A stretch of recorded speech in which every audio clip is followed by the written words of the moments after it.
আজকে দেশের অবস্থা আপনারা দেখতেছেন, পরিকল্পিতভাবে দেশকে অস্থিতিশীল করার চক্রান্ত চলতেছে।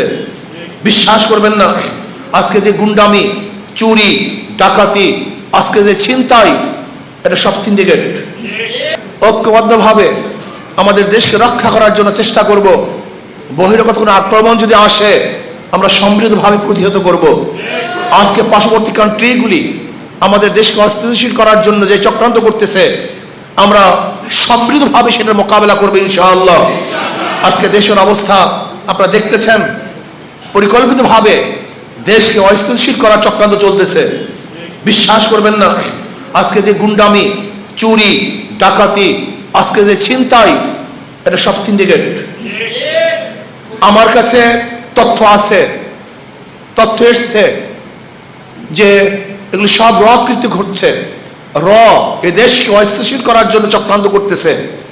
আমরা চাই না জুলুম, অত্যাচার, অবিচার। আমরা চাই এদেশের মানুষ শান্তিতে বসবাস করবে। আমরা কি চাই?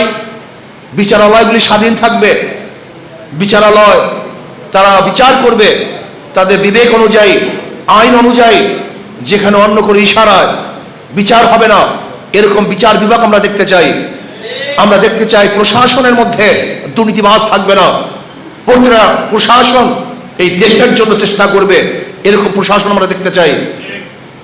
আজকে পরিকল্পিতভাবে বিভিন্ন জায়গায় দেশকে অস্থিতিশীল করার চক্রান্তের মধ্যে আমি মনে করি বিগত ফ্যাসিস্ট সরকারেরও বিশাল একটা হাত এখানে আছে। আমি অন্তর্বর্তী সরকারকে বলবো, এর থেকে পরিত্রাণের শুধু একটা উপায় আমি মনে করি, যেই এলাকায় দুর্নীতি হবে ওই এলাকার প্রশাসনকে সাসপেন্ড করে দেন। ধরে নেন এই পল্টন এরিয়ায় যদি কোনো গুন্ডামি হয়, চাঁদাবাজ হয়, ওই এরিয়ার যারা দায়িত্বশীল আছে বরখাস্ত, কোনো লাভ নেই। আপনি দেখুন, এই কাজটা করুন। যদি এই কাজটা শুরু করেন ওই এলাকায় দেখবেন গুন্ডামি থাকবে না। যারা প্রশাসনকে ফাঁকি দিয়ে একদিন গুন্ডামি করা যায়, সেই গুন্ডামিকে স্থায়িত্ব করা যায় না। এদেশের কয়জন গুন্ডা, কয়জন চাঁদাবাজ, কয়জন খুনি, কয়জন অস্ত্রবাজ, আমি চ্যালেঞ্জ দিলাম, প্রশাসনের কাছে লিস্টটি আছে। ওরা সবাই জানে এই এলাকায় খারাপ কে, গাঁজা ব্যবসা কে করে, ফেন্সিডিলের কারবার কে করে, মাদক ব্যবসায়ী কে করে, জুয়ার সাথে কে সম্পৃক্ত, গুন্ডামির সাথে কে সম্পৃক্ত, কে ডাকাত, কে চোর, কে মাস্তান, সব প্রশাসন জানে। প্রশাসনের অগোচরে বাংলাদেশের কিছুই হওয়া সম্ভব না, কিছুই হওয়া সম্ভব না। আজ অন্তর্বর্তী সরকারকে বলবো, শক্ত হাতে দেশকে পরিচালনা করেন, দুর্বল হাতে এদেশ চালানো সম্ভব নয়। যদি আপনি শক্ত হাতে দেশকে পরিচালনা না করেন, এমন বিপদে পড়বেন যে এই বিপদ থেকে আপনিও রক্ষা পাবেন না, জাতীয় রক্ষা পাবে না।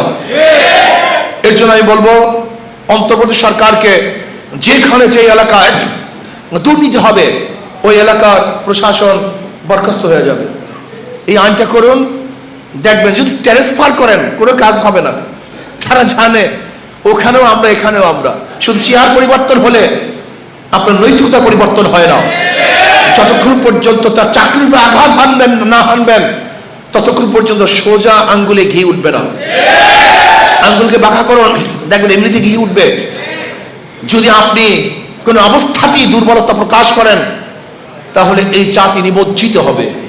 আশা আকাঙ্ক্ষা সমস্ত স্বপ্ন ভেসে যাবে।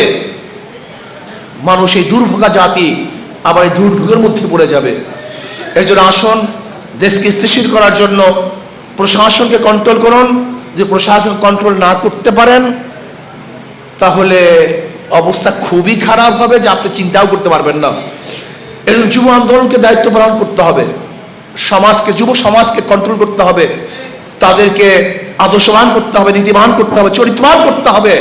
মনে রাখবেন, মাদার গাছ লাগিয়ে আমের আশা করা যায় না, তেঁতুল গাছ লাগিয়ে মিষ্টি ফলের আশা করা যায় না।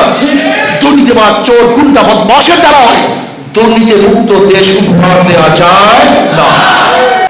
যেখানে অধিকার থাকবে মুসলমানদের, হিন্দুদের, বৌদ্ধ, খ্রিস্টানদের, যেখানে ন্যায্য অধিকার হবে মহিলাদের, পুরুষদের, যেখানে অধিকার বাস্তবায়ন হবে শ্রমিক, জেলে, তাঁতি, মজদুরদের, যে সমাজের মধ্যে কেউ খাবে কেউ খাবে না তা হবে না। খাবো তো মিলে মিশে সবাই খাবো, কাঁদবো তো মিলে মিশে সবাই কাঁদবো, আনন্দ করব মিলে মিশে সবাই আনন্দ করব। পরিধান করব, সবাই মিলেমিশে পরিধান করব, সুস্থ থাকব, মিলেমিশে সবাই সুস্থ থাকার চেষ্টা করব, শান্তিতে বসবাস করব, ঐক্যবদ্ধভাবে শান্তিতে বসবাস করার চেষ্টা করব। কেউ খাবে কেউ খাবে না, কেউ পরিধান করবে কেউ পরিধান করবে না, সেই সমাজ আমরা চাই না। কেউ থাকবে 10 তলায় কেউ থাকবে নিচতলায়, এই সমাজ আমরা চাই না। কাউ খাওয়ার টেবিলে 100 রকমের খাদ্য থাকবে, আর কেউ ক্ষুধার্ত অবস্থায় ডাস্টবিনে কাক এবং কুকুরের সাথে লড়াই করবে, এই সমাজ আমরা দেখতে চাই না। আমরা চাই না বস্ত্রহীন কোনো মানুষ বাংলাদেশে বসবাস করুক, আমরা চাই না গৃহহীন কোনো মানুষ বাংলাদেশে থাকুক। আজকে গিয়ে দেখেন ঢাকার মধ্যে হাজারো মানুষ, আশরাফুল মাখলুকাত,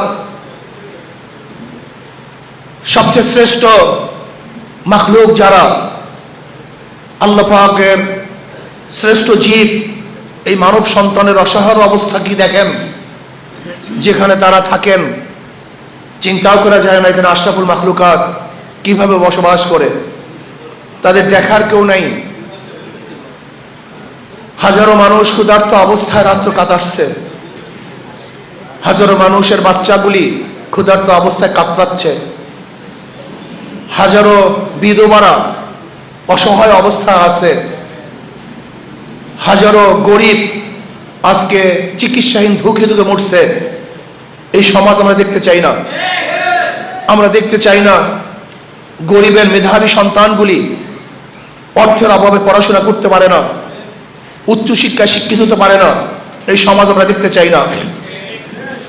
আমরা এমন এক সমাজ দেখতে চাই যেখানে গরিব দুঃখী মেহনতি মানুষের মেধাবী সন্তানগুলিকেও রাষ্ট্রীয় খরচে সর্বোচ্চ শিক্ষা শিক্ষিত করার ব্যবস্থা যেন থাকে। আমরা দেখতে চাই যে ক্ষুধার্ত মানুষের পাশে সরকার দাঁড়াবে। যেরকম ওমর ইবনে খাত্তাব রাদিয়াল্লাহু বলেছেন, আমার খেলাফতের আমলে যদি ফোরাতের কুলে একটা কুকুর না খেয়ে মারা যায়, আমি ওমরকে জবাব দিতে হবে। আমরা সেই সমাজ দেখতে চাই। আমরা চাই না মারামারি, কাটাকাটি, হানাহানি, জুলুম, অত্যাচার, অবিচার, খুন, ধর্ষণ, ইফতিজিং, অবৈধ মামলা, মিথ্যা মামলা, এগুলো আমরা দেখতে চাই না। আমরা দেখতে চাই না দুর্নীতি। আমরা দেখতে চাই প্রত্যেকটা ব্যবসায়ী তারা ব্যবসা করবে যেখানে চাঁদা দেয়া লাগবে না। আমরা দেখতে চাই যেখানে চাকরিওয়ালাদের পদোন্নতি হবে যোগ্যতার ভিত্তিতে, যেখানে তাদেরকে কোনো টেলিফোনের সুপারিশের প্রয়োজন হবে না। আমরা দেখতে চাই প্রত্যেকটা ছাত্র মেধার ভিত্তিতে ভর্তি হবে, যেখানে কোনো বৈষম্য থাকবে না। আমরা কি দেখতে চাই? আমরা দেখতে চাই মানুষ বিল্ডিং করবে, সেখানে চাঁদাবাজরা আসবে না। আমরা কি দেখতে চাই? আমার মা বোনেরা রাস্তায় বের হবে কিন্তু ইফতিজিংয়ের শিকার হবে না, ধর্ষিতা হবে না। আমরা কি দেখতে চাই?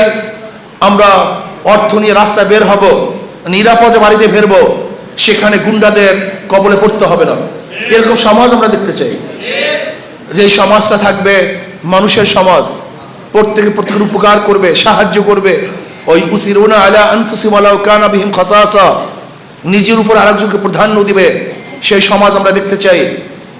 এবং সমাজ দেখতে চাই যদি কোনো মানুষ বিপদে পড়ে আরো কোনো মানুষ তাকে সাহায্য করার জন্য এগিয়ে আসবে। আমরা কি দেখতে চাই? প্রত্যেকটা মানুষের সহযোগী হবে, সাহায্যকারী হবে। আমরা এরকম সমাজ দেখতে চাই যেখানে নিজের চেয়েও অপর ভাইকে প্রাধান্য দেওয়া হবে, যেখানে মুসলমান, হিন্দু, বৌদ্ধ, খ্রিস্টানরা নির্বিঘ্নে তাদের ধর্ম পালন করতে পারে, এরকম সমাজ আমরা দেখতে চাই। যেখানে প্রত্যেকটা মানুষের নিরাপত্তা থাকবে, এরকম সমাজ আমরা দেখতে চাই। আমরা কি দেখতে চাই? ঐক্যবদ্ধভাবে আমাদের দেশকে রক্ষা করার জন্য চেষ্টা করব। বহিরাগত কোনো আক্রমণ যদি আসে আমরা সমৃদ্ধভাবে প্রতিহত করব। আজকে পার্শ্ববর্তী কান্ট্রিগুলি আমাদের দেশকে অস্থিতিশীল করার জন্য যে চক্রান্ত করতেছে, আমরা সমৃদ্ধভাবে সেটার মোকাবেলা করবো ইনশাআল্লাহ। আজকে দেশের অবস্থা আপনারা দেখতেছেন, পরিকল্পিতভাবে দেশকে অস্থিতিশীল করার চক্রান্ত চলতেছে। বিশ্বাস করবেন না, আজকে যে গুন্ডামি, চুরি, ডাকাতি, আজকে যে ছিনতাই, এটা সব সিন্ডিকেট।